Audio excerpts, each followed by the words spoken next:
This past Saturday, North Central's point total and margin of victory were the 4th best in program's history in the 83-7 win over North Park. We got reactions from the game in this week's What's the Word?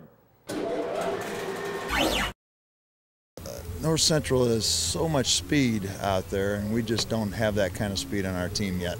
I think we're going to, we'll grow from this, and we'll hopefully get better after seeing how the game should be played. And North Central's playing the game the way it should be played. Very versatile quarterback, one of the best passing quarterbacks we're going to see. Great running quarterback. Dominic Sulo, another great running back. We just tried to play a simple scheme today, and North Central every year, one of the most physical teams in the CCIW.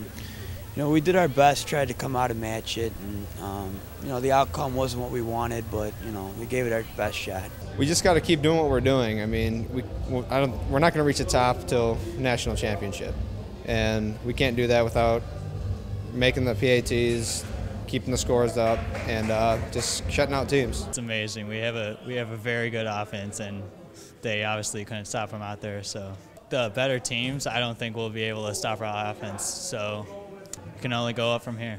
Offensive coordinator Jeff Thorne is in his 8th season with the team, and currently the Cardinals have the #1 scoring offense in the country, averaging over 56 points per game. Jeff, thanks for joining us. No problem. Thanks for having me. It's our pleasure.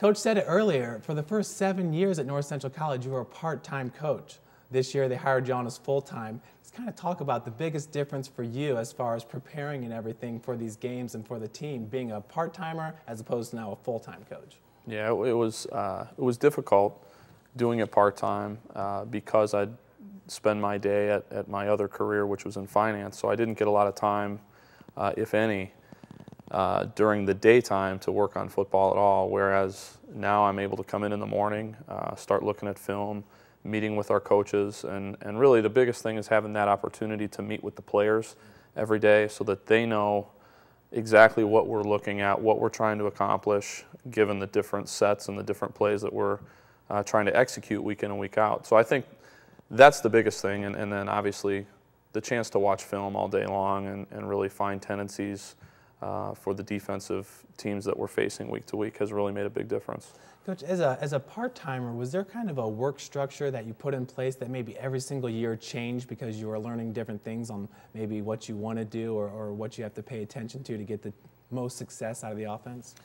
The biggest thing that allowed it to work, quite frankly, Jeff, is Rick Ponks and Brad Spencer. They've been with me, with the program, and with me on the offensive side for 6 years, and there's absolutely no way I would have been able to do my other career and then coordinate an offense without their help. I mean, day in and day out, they got everything together during the day. They met with the players. They relayed to the players what we were trying to do. So they've been amazing for 7 years. And now this year, being able to work with them full-time has really been a lot of fun for me to be there all day and really hopefully take some of the burden off of them that they were really carrying for the last 7 years, or 6 years roughly. So now as a full-time coach, when you go out to practice and you're on the field, do you feel like not only from a coach-player standpoint, but there's more of like a friendship between the players as well as knowing kind of their day-to-day interactions? Yeah, being able to start in February full-time was really a blessing because I got to spend that time with the kids and meet with them, get to know them on a more personal level, and the same for them in their ability to get to know me on a different level other than the guy that just shows up for practice and hollers at them once in a while and then takes off. So it's been a lot of fun. I'm really, really enjoying it. Maybe hollers just a little bit. Coach, let's go back to your playing days. Wheaton Central High School, you played for your dad and you were a quarterback. You were an all-state quarterback in 1989. Has he changed much as a coach since the late 80s? He's mellowed quite a bit, yeah, I would say. But no, I mean, in terms of his philosophy and what he believes in, it's never changed. And I think that's what's been the foundation for the success that he's been able to maintain from, all those years ago. When you're talking about foundation and what he believes in, is that just, every player doing their assignment, rushing or running to the ball, just playing hard football? No, you know what? I think the foundation is about things bigger than football. And talking to his players about how to live their lives away from the game. And when you make that your focus and you make that your priority as a coach, I think everything else tends to fall in place. Well, Jeff, the accolades didn't stop there. You went on to become a 4-year starter at Eastern Illinois University, where in 1993 you were a preseason Division I AA All-American. So obviously the success that your dad had coaching really translated to you as a player, as a quarterback. Can you just kind of talk about you as a player, what made you successful on the field? I think having your father as a coach, you tend to become a sponge. You're around the game all the time. And that interest in the game, when you see your father with that kind of a love for something, it's almost natural that you tend to gravitate that way. And being able to learn day in and day out more and more about the game and then try to apply that myself on the field, that experience and having a coach as your father is just invaluable, especially for a quarterback at that position. So I don't think there's any way that I would have been able to achieve what I was able to without the things that I learned from him directly. Well, like we were saying, this is your first year as a full-time coach, so the last 4 CCIW Offensive Players of the Year have come from North Central College. So the school was able to do that with you as a part-time coach. Last year, North Central College 14th in the country in pass efficiency, 34th in total offensive yards. Now your guys are inside the top 10 in the country in all those categories. What do you kind of attribute that to? I know we talked a little bit about Aaron being not as healthy at the beginning of last year. This year he seems to be very healthy. Plus he's not even playing the full game, so he doesn't get banged up as much. But do you attribute it to health and the things that Coach Thorne was talking about earlier? With what we're doing this year? Yeah, with the success we're having early on. Yeah, I think having Aaron healthy has been huge. But I think the biggest thing he touched on earlier with the off-season strength and conditioning program, what our guys have done in the weight room and in their speed training. We're faster than we've ever been before. We're significantly stronger on both sides of the ball, but particularly the offensive line. And what they've done this year has been remarkable. We were expecting to have a really good group this year up front. We were only having to replace one. We graduated our 2 centers that really did a great job for us last year and kind of shared playing time. And we've replaced them with a sophomore named Nick Capristo, who has been dynamite. I mean, he's grading out as well or better than any other lineman on a week-to-week basis. So without Nick playing at that level, I don't know if we'd be able to do the things that we've been able to do. But collectively as a group, they're all doing a great, great job, and they're working really hard. Absolutely. Well, the Cardinals were able to reach some new heights Saturday night, and here's your plays of the week.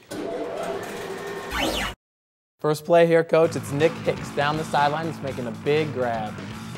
We've been trying to get Nick involved in the offense now for a few weeks, and he was banged up. He hurt his hip in practice a couple weeks ago, so it was really rewarding to see him make a play like that, and I think he felt pretty good about it. He's very fast and very strong, so he's a kid we've got to keep involved. We just saw Lavick with a 7-yard touchdown reception. This is Joe Schneiderbauer returning kicks. That was his first action I think I remember seeing this year. He loves returning those kicks too, doesn't he? And Coach, here's Butch on the sideline. Big running back, makes his guy miss and runs on in. Butch is a special guy. He's one of my favorites, and he's got great feet, very, very quick, powerful runner. He breaks tackles continually, and to have a guy like that to be able to spell Dom and give Dom a couple series during the game off, especially even in tight games, we don't miss a beat. I mean, he's an excellent running back and a great kid.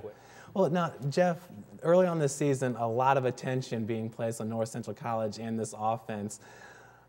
You're an offensive coordinator right now. In the future, do you foresee, or has any other schools gotten in touch with you about a head coaching job? No.